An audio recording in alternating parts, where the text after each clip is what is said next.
Donc on repasse l'exemple qu'on a entendu hier qui s'appelle Les anges ont pleuré du monastère de Chermedi. Chermedi, je crois. Oui, bon, voilà, un des trois grands monastères. Ouais. Et alors, du coup, j'ai oublié la page. Attends, il faut... Non, il faut... C'est la 19, voilà, 19.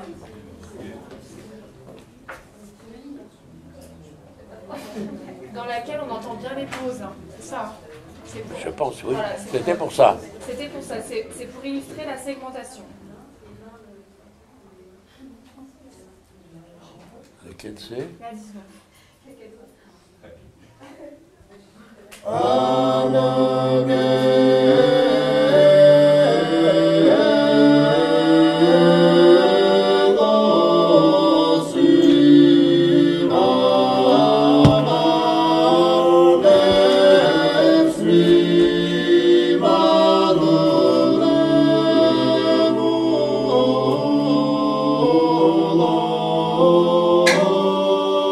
Et voilà.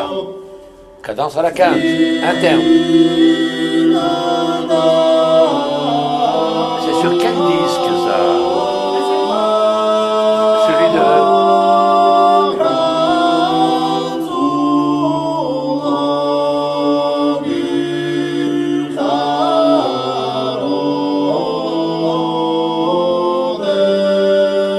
Cadence à la quinte.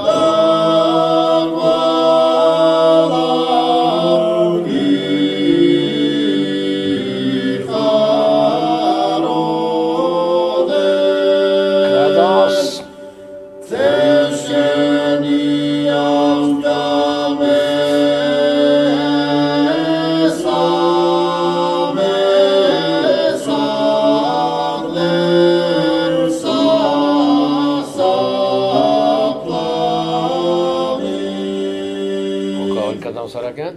Et vous voyez que les cadences sont suivies d'un silence aussi. Donc on a deux critères. Si le premier ne suffit pas, on utilise...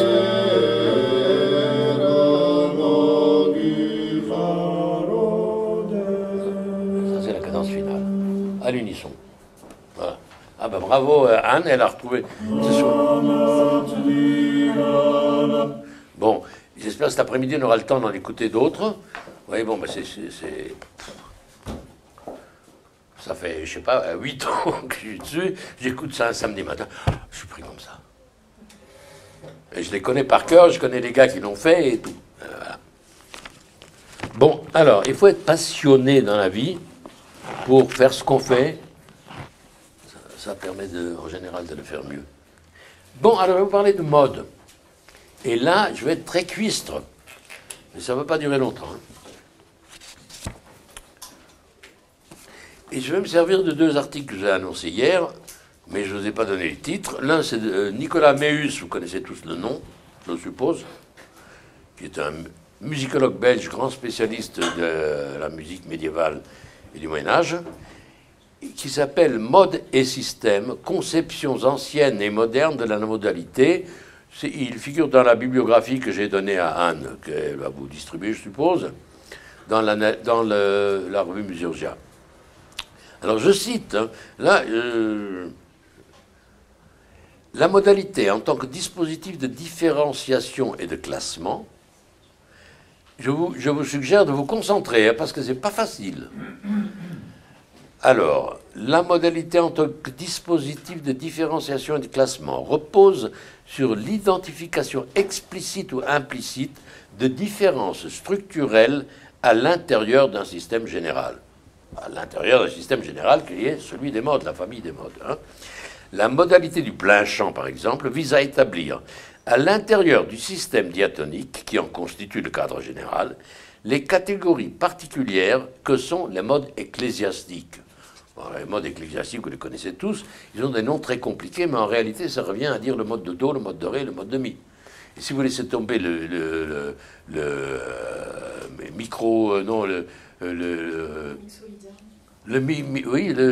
microlydien, oui. Mixolydien.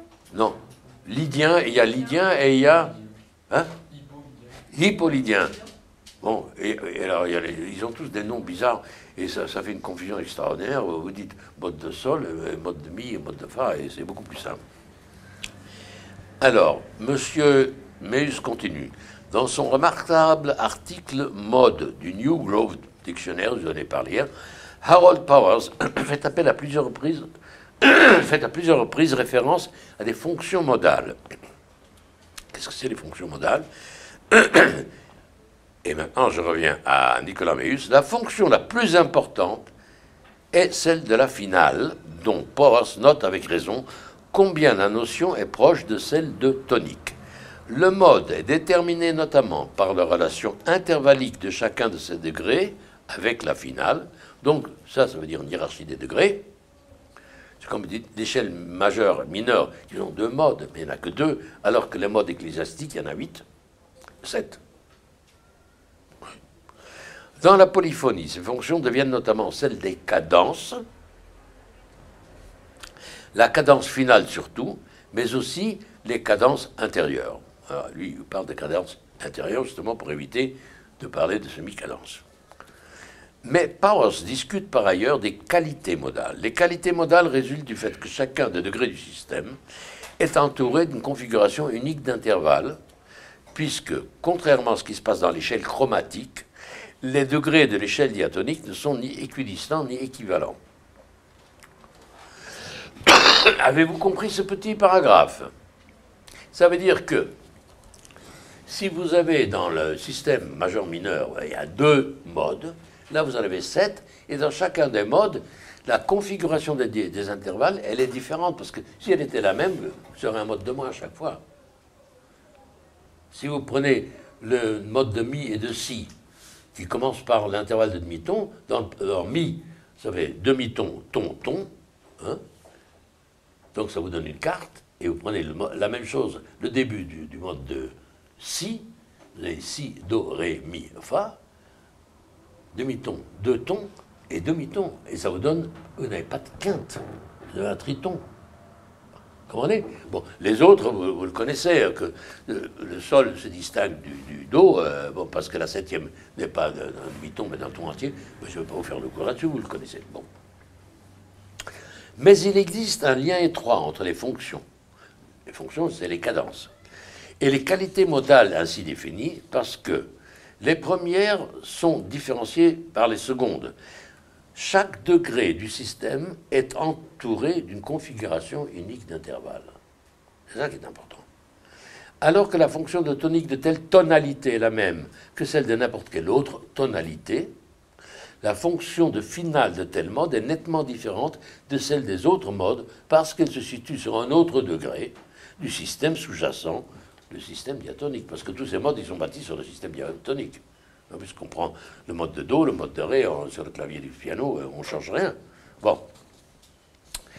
Chaque degré nominal du système diatonique est entouré d'une configuration unique d'intervalles, mais certaines d'entre elles sont très semblables les unes aux autres.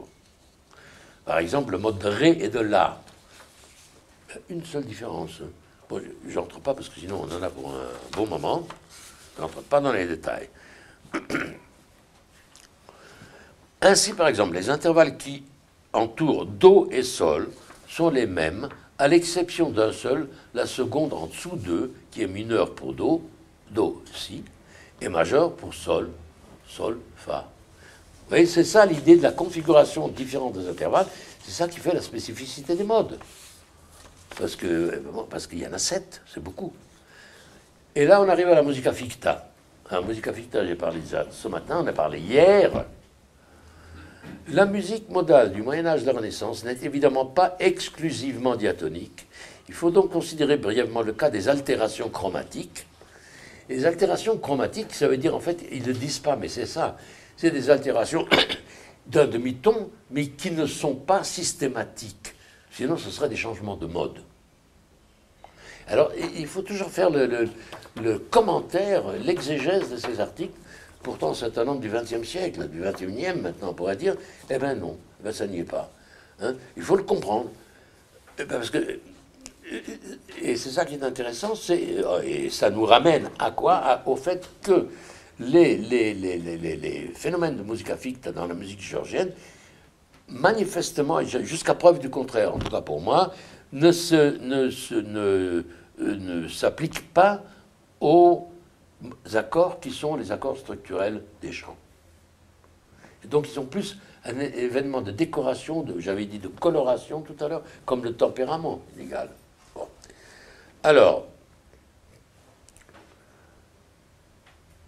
il faut donc considérer vraiment ces cas d'altération chromatique, donc dans la musica ficta. En conclusion, les degrés du système sous-jacent ne sont pas équivalents les uns aux autres.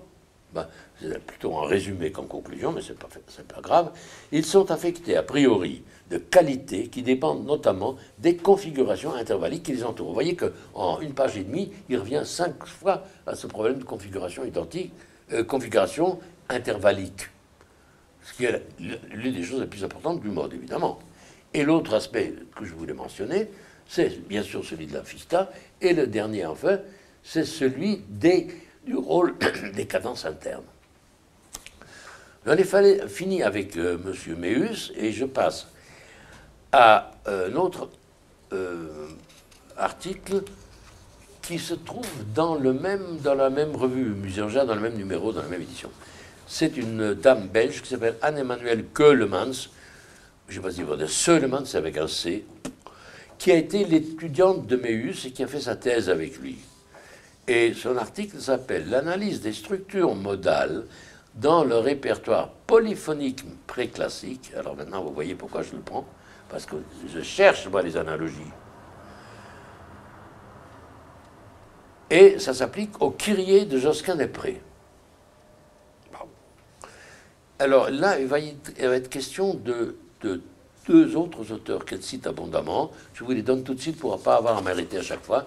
L'un, c'est Bernhard, avec un H, Meyer. Tout ça, vous le trouverez dans la bibliographie, qui a écrit un bouquin qui s'appelle, et là vous comprendrez aussi pourquoi cet article m'intéressait, nous intéresse dans ce contexte, The Modes of Classical Vocal Polyphony.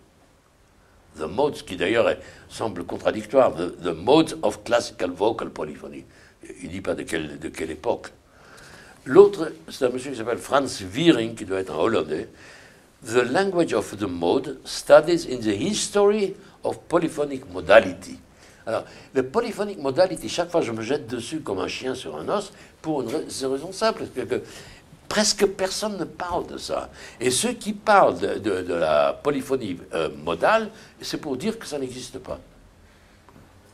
Bon. Y compris les plus grands. Ceux qui sont considérés comme les plus grands. Bon. Alors, là, maintenant je cite de son article. Le répertoire polyphonique préclassique.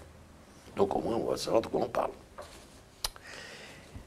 Parmi les reproches qui ont été formulés à l'encontre des travaux de Bernard Mayer, celui qui a écrit The Mode of Classical Vocal Polyphony, le plus fondamental est qu'en raison de leur finalité analytique, ils ont tendance à déformer la théorie modale telle qu'elle fut historiquement.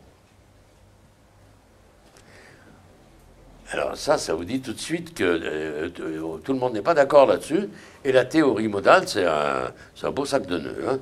En d'autres termes, la volonté de Meyer d'offrir à ses lecteurs une méthode d'analyse uniformément applicable à tout le répertoire polyphonique classique l'amène à donner de la théorie une image plus systématique qu'elle ne le fut en réalité. Ça, c'est important, parce qu'on est là dans la différence entre le travail du musicologue et de l'ethnomusicologue. L'ethnomusicologue qui crie à toi, moi, depuis hier matin, combien de fois j'ai dit, rien ne doit être spéculatif, tout doit être validé par les tenants de la tradition. Les pauvres médiévistes et les tenants de la tradition sont morts depuis longtemps. Hein. Alors, c'est des bouquins. Et les bouquins, il faut commenter les traités, et ça, ils ne sont pas d'accord là-dessus. Les traités ne sont pas clairs non plus, il faut le dire, parce que vraiment, ça peut être interprété comme on veut. Et alors, elle n'est pas contente, parce qu'elle dit, ce monsieur Mayer, il a voulu appliquer une méthode d'analyse qui soit cohérente, en fait, à l'ensemble, à tout le répertoire polyphonique classique, et le résultat, c'est qu'il donne une image plus systématique qu'elle ne fut en réalité. Ça se discute, mais je ne rentre pas dedans, hein, parce que là, il faut savoir ce qu'elle connaît là-dessus et ce que lui dit, je ne sais pas.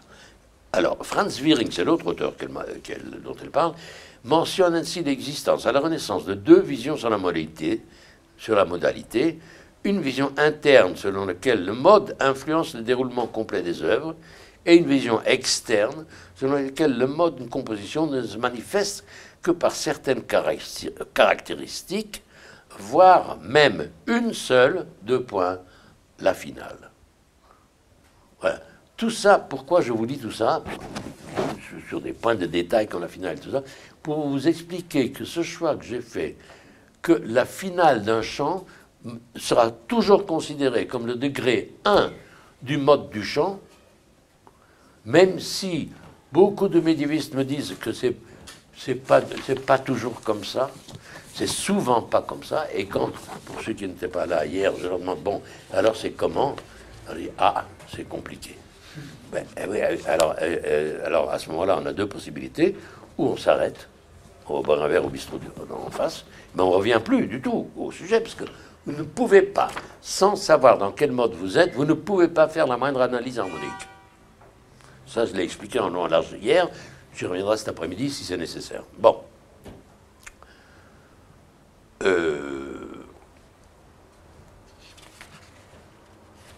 Alors, ah ben oui, je saute ma page, c'est pas bien ça.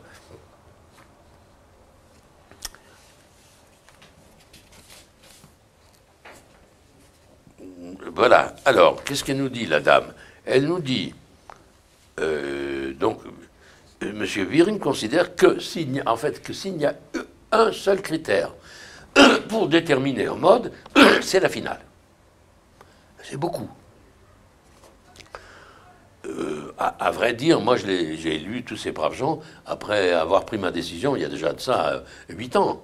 Mais bon, j'ai quand même, après, essayé d'assurer mes arrières sur le plan théorique, en disant, c'est pas une décision comme ça qui m'est passée par la tête, mais je me souvenais quand même de ce que j'avais appris, que la finaliste, c'était quelque chose de très important. Et vous voyez, je ne le dis même pas finale, eux, ils parlent de finale. Moi, je le dis à l'ancienne finaliste, comme je l'ai appris au conservatoire dans les années 50. Bon, alors, dans le but de montrer les difficultés pratiques que suscite une telle analyse, il est utile de se replacer dans la perspective qui caractérise les travaux de Meyer. De ce point de vue, une première remarque s'impose.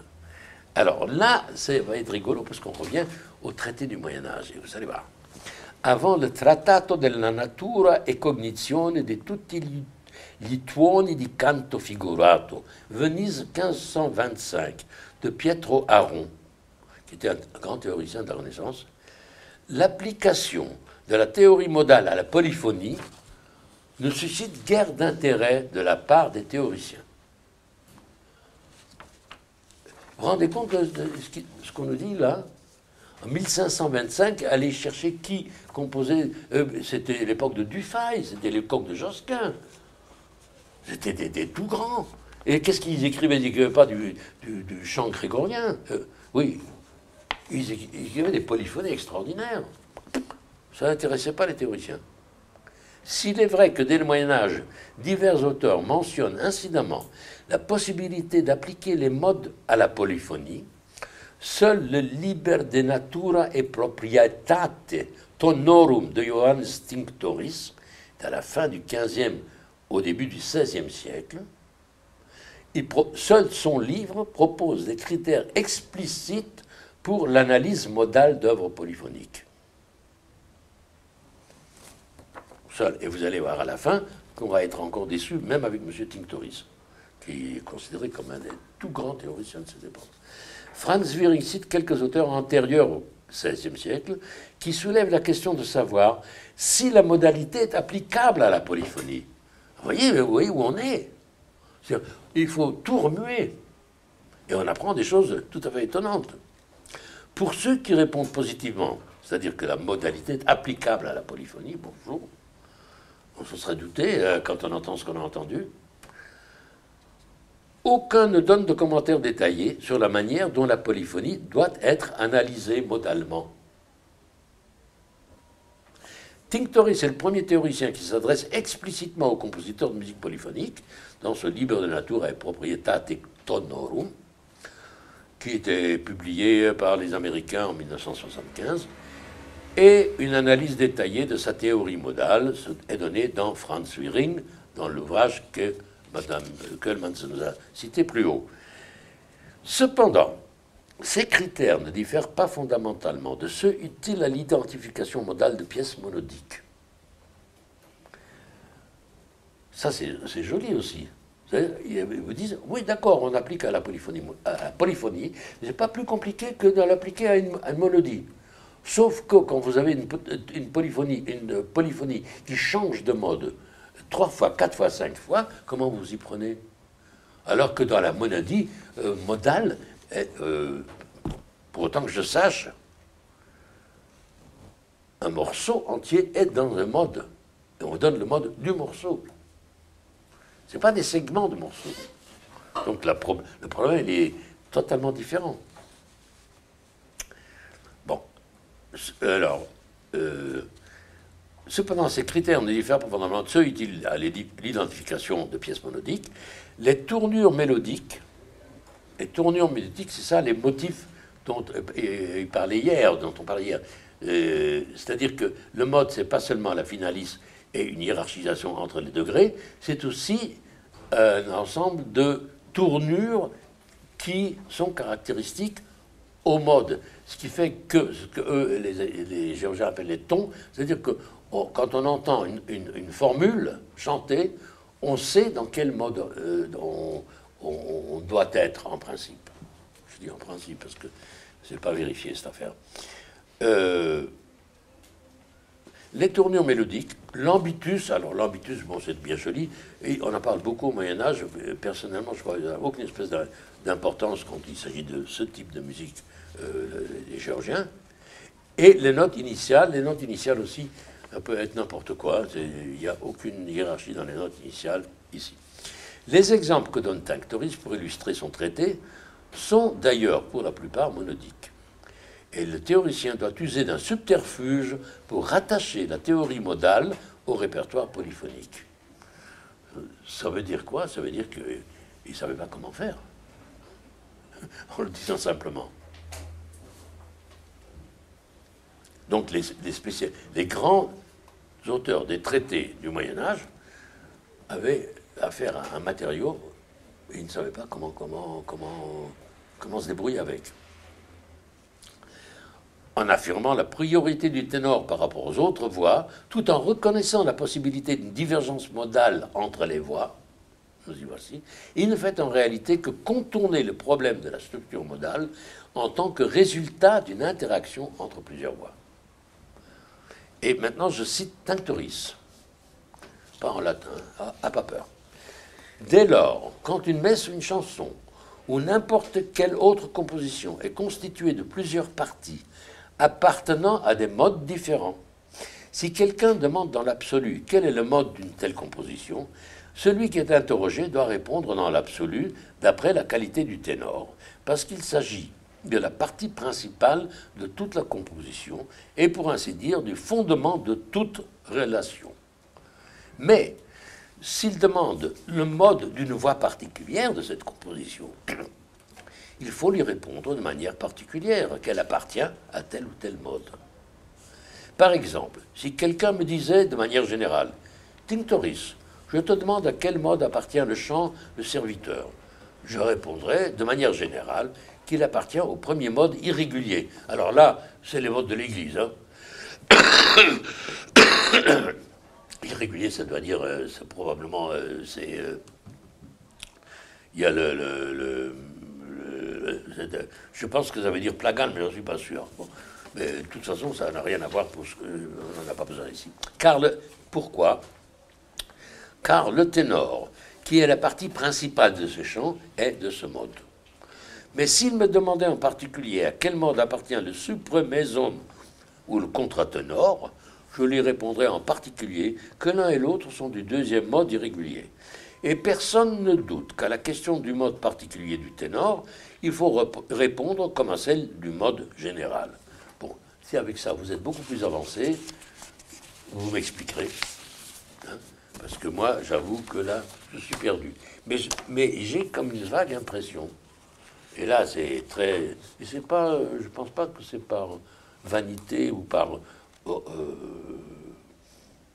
mégalomanie, que je dirais, qu'eux-mêmes ne savaient pas toujours ce qu'ils racontaient. Quand vous lisez aujourd'hui des bouquins de philosophes ou de musicologues, c'est pas toujours très clair. Hein. Et quand on lit 3 fois et 4 fois et qu'on ne comprend pas, il y a 2 possibilités. Ou je suis un imbécile, parce que je ne comprends pas, ou le gars n'est pas clair. Comme j'ai pas trop mauvaise idée de moi-même, je suis forcé d'arriver à l'idée que l'auteur n'est pas très clair. Et alors je me demande pourquoi, si l'auteur n'est pas très clair aujourd'hui, il n'aurait pas été il y a 1000 ans, il y a 500 ans. D'autant plus que, regardez la façon imagée dont ils écrivent, c'est merveilleux, c'est un plaisir de lire ça. Parce qu'il donne des exemples, il ramène ça à lui-même. Le grand théoricien, vous voyez, le gars qui vient et qui me demande, Tinctoris, si je te demande, etc., formidable. Mais il est embarrassé, il y a des trucs qu'il ne savait pas. C'est comme, ça a dû vous arriver à tous, non pas à vous les élèves, les étudiants, parce que vous n'aurez pas osé, mais les profs, oui, on va écouter une présentation, une communication, une conférence, et puis il y a un truc qui n'est absolument pas clair, on se dit, c'est pas possible, je ne comprends pas du tout. Alors à la fin de la conférence, vous levez votre main, vous dites, j'ai pas très bien compris ce que voulait dire ce terme-là. Et la réponse, elle est, ah, il y a là effectivement une difficulté. Ça veut dire quoi? Ça veut dire que c'est pas très clair pour celui qui vous parle. Eh oui. Non mais, moi je ne mâche pas mes mots, je dis ce que je pense. Je pense que c'est important que vous le sachiez, parce que quand vous serez plus vieux, plus expérimenté, vous avez le droit d'avoir votre sens critique. Quand on lit 3 fois un texte qu'on ne comprend pas, je vous ai déjà dit les 2 options que vous avez. Si vous ne prenez pas la première, vous prenez forcément la deuxième, et c'est permis. Ça a même du bon.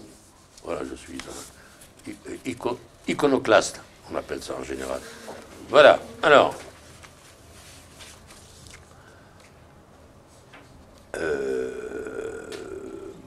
Oui, alors, selon l'aveu même des Tinctoris, ça c'est Mme Keulemans qui continue, la détermination du mode du ténor ne rend pas toujours compte de la structure modale d'une œuvre dans sa totalité.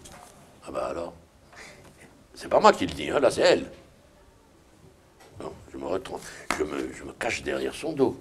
C'est donc par convention qu'il est considéré comme le représentant du mode. Et la convention, c'est quoi? J'ai souligné cette phrase. La convention, c'est quoi? C'est j'ai appris ça comme ça, je le refais comme ça, et mon fils va le refaire comme ça, et c'est comme ça que vous trouvez des non-sens dans des bouquins qui sont repris par le premier qui les a dit, sans que les gens se posent la question. Tout ça, en fait, c'est une leçon sur le sens critique qu'il faut développer. Hein? On n'est plus dans le Moyen-Âge, on n'est plus dans les géants. Ça ne fait rien, c'est important. Le postulat de la suprématie du ténor masque la disparité modale entre les voix, fréquente dans la polyphonie antérieure à l'apparition de l'imitation continue et à l'homogénéification fonctionnelle des voix au XVIe siècle. D'après ce postulat, l'analyse du ténor suffit à identifier le mode d'une œuvre, mais elle ne montre pas comment se réalise une éventuelle unité modale dans l'ensemble des voix. Alors eux, ils avaient un problème pour dire,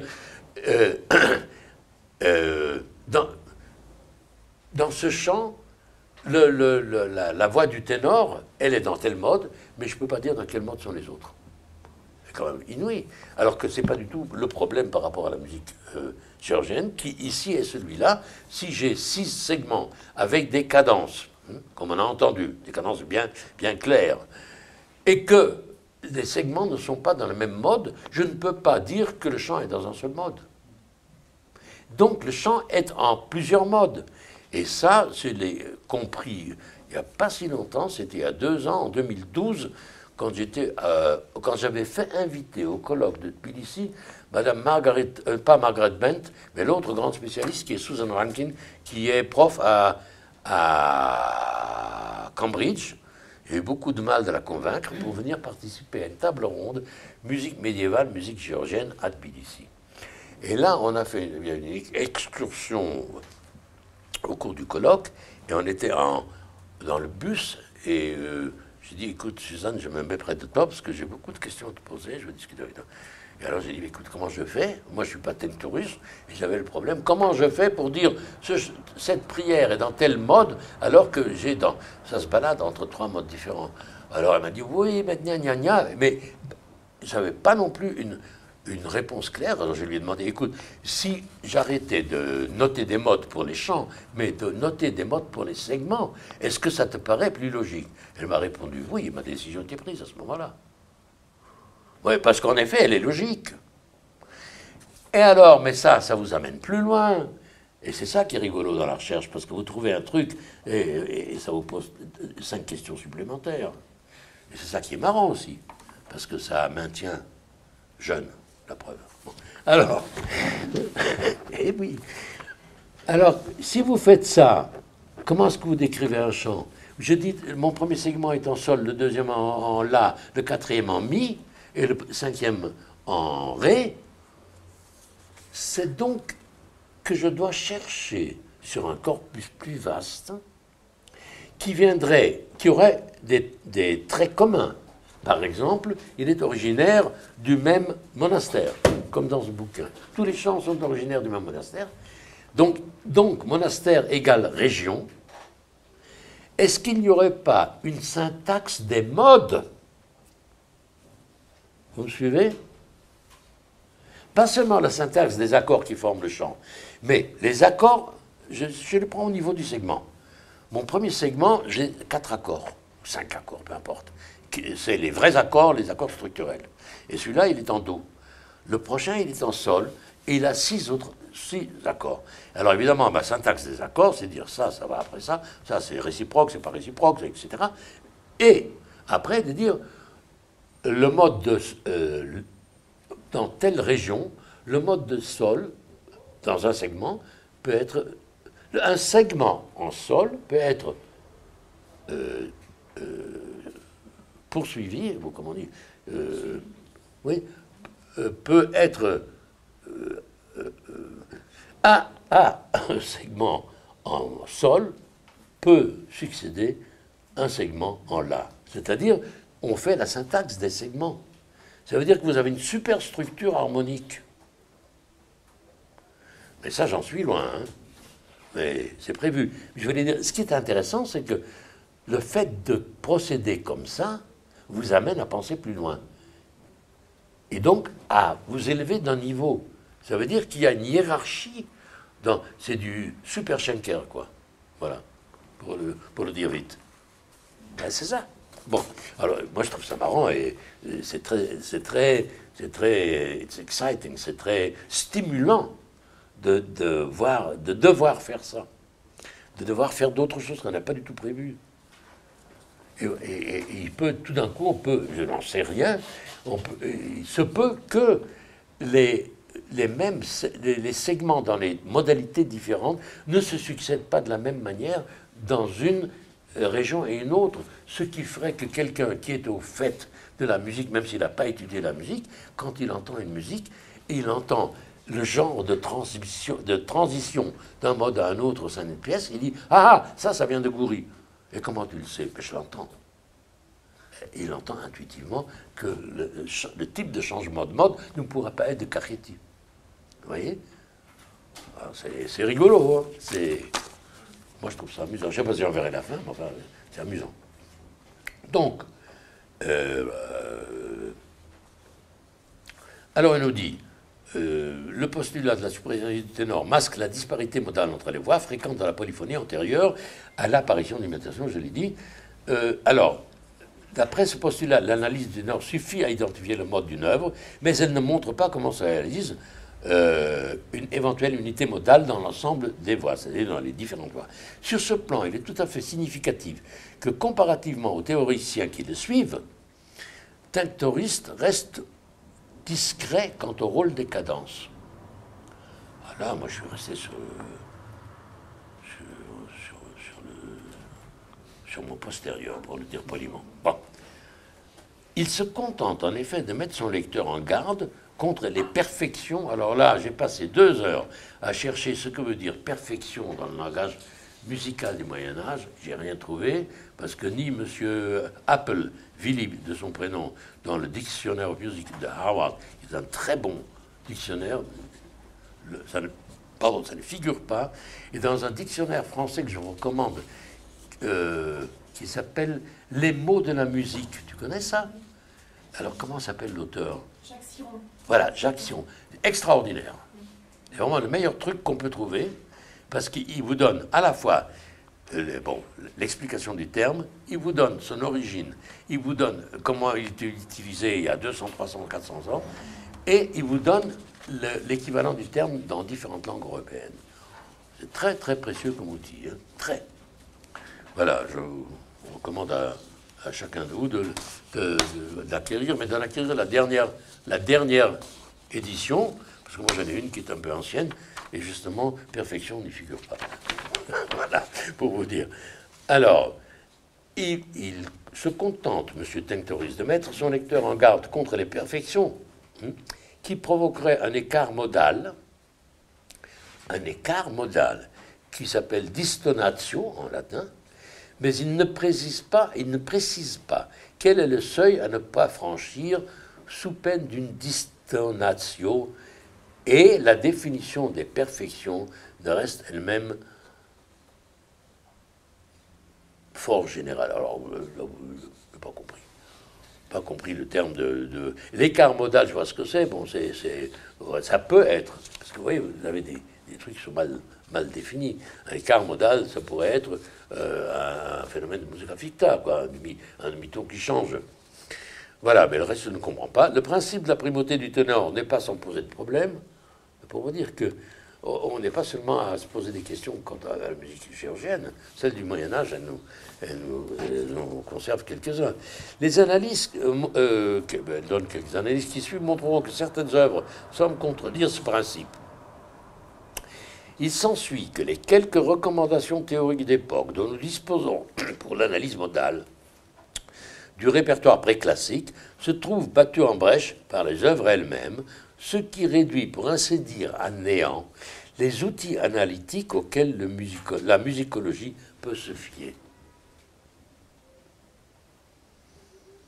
Triste constat, mais ça veut dire quoi? Comment est-ce que vous interprétez cette phrase? C'est extraordinaire.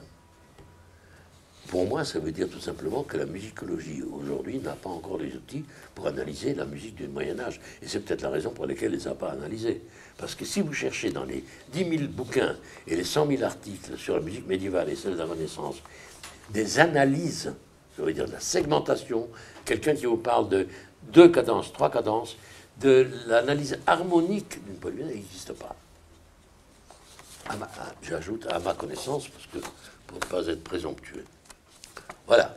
Alors, j'arrive presque à la fin. Et voilà la finaliste. Alors là, vous allez apprendre quelque chose d'intéressant. Pour aller à la finaliste, pour vous parler de la finaliste, je suis obligé de vous parler de l'octoécos. Vous avez entendu parler de cette chose bizarre, de cet animal, l'octoécos. Alors, je suis allé chercher pour vous, spécialement pour vous, ce que M. Apple dit dans le Harvard Dictionary of Music. L'ECOS, E-C-H-O-S, est un système de classification qui correspond au système des modes du chant romain. On ne remonte pas hier. Hein. L'octoécos est le cadre théorique dans lequel sont décrits les 8 modes ecclésiastiques. Je ne sais pas pourquoi il y en a 8. Si je les prends de dos à dos, ça m'en fait 7. Comment? Il y a le ton pérégrin. Oui, mais est-ce que c'est un mode, le ton pérégrin? Je ne sais pas. Non, le tonus peregrinus, c'est des mélodies. Ouais, c'est ça. C'est des mélodies qui font partie d'un système qui s'appelle la centonisation, un procédé qui s'appelle la centonisation, et qui consiste à utiliser des mêmes extraits de différentes pièces pour en fabriquer des nouvelles. Mais c'est pas... des modes, moi j'en connais 7, je vois pas quel est... Si quelqu'un connaît le 8e et me le communique, je serais content. Hein, j'aurais appris quelque chose. Alors, ce cadre, initialement appliqué à la musique byzantine, a été repris pour la description du plein chant, plus particulièrement la classification des pièces du chant grégorien. Et là, j'apprends quelque chose que j'ignorais, je ne sais pas si vous le savez. Quand il dit la musique byzantine, la description du plein chant, plus particulièrement le chant grégorien, ça veut dire que plein chant et chant grégorien, c'est pas la même chose. Vous le saviez, vous? Eh ben voilà. Il convient de distinguer le plain chant, un style musical, du chant grégorien, un répertoire liturgique. Voilà quelqu'un qui explique quelque chose. Comme les modes ecclésiastiques étaient au nombre de 8, ils furent désignés par le terme octoékos. Voilà. Alors, il poursuit, alors là, je n'ai pas traduit, je le prends directement en anglais, je vous le traduis maintenant. Il différait d'un mode en ce qu'ils ne sont pas des formations scalaires abstraites, mais des formules mélodiques qui incluaient des traits caractéristiques, une tonique, des finales par des cadences, des progressions systématiques typiques de toutes les mélodies figurant dans le même écos. Donc les mélodies, c'est des formules mélodiques spécifiques à chacun. La mention la plus ancienne du octoékos se trouve dans une source syrienne vers 515, 300 ans avant le premier compte rendu des 8 modes de l'Église. Donc, il s'agit d'une survivance byzantine. Et c'est intéressant que les Géorgiens, quand ils parlent de leur musique religieuse, ils parlent aussi d'octoékos, c'est-à-dire par rapport au système byzantin. Certaines églises de l'Est, comme l'arménienne, la russe et la serbienne, utilisent encore des classifications basées sur les échoi, le pluriel, c'est-à-dire des formules mélodiques plutôt que des modes. Voilà. Alors, monsieur Apple me parle des Arméniens, alors ça tu dois le savoir, mieux que moi sûrement, des Russes et des Serbes, vous pouvez ajouter les Géorgiens qu'il ignorait. Enfin, voilà, on revient à Mme Keuzmans, qui nous dit dans la théorie de l'octoékos, la finalice remplit une fonction importante. Sauf exception, la dernière note d'une œuvre correspond en effet à la finalice de son mode. Dans les œuvres polyphoniques, la question se pose cependant de savoir quelle note doit être considérée comme finale. Tinctoris lui-même ne soulève pas ce problème. Alors, quelle note doit être considérée comme finale? Vous avez compris? Alors, mais il faut vraiment nager dedans et je dirais, oui, comme pétrir le matériel pour comprendre ce qu'il veut dire. Une madame comme ça qui écrit un machin dans une revue publiée il y a quelques années. Quelle note doit être considérée comme finale? Un enfant de 5 ans, il dit la dernière, papa. Eh oui, mais comme on est en polyphonie, si c'est pas à l'unisson, il y en a 2, il y en a peut-être 3. Chez Guy, chez Machot, il y en a peut-être. Chez Josquin, il y en a peut-être 4. Ça ne peut vouloir dire que ça. Laquelle des notes du dernier accord est considérée comme la finale? Alors, avec les Géorgiens, je n'ai pas eu de problème, parce que, d'abord, dans 90% des cas, ils terminent à l'unisson, donc on ne peut pas se tromper. Et j'ai décidé arbitrairement, mais parce que ça me semblait logique, que quand il y a un agrégat de 2 notes sur la finale, c'est la note la plus grave, et puis au revoir. Et bon appétit!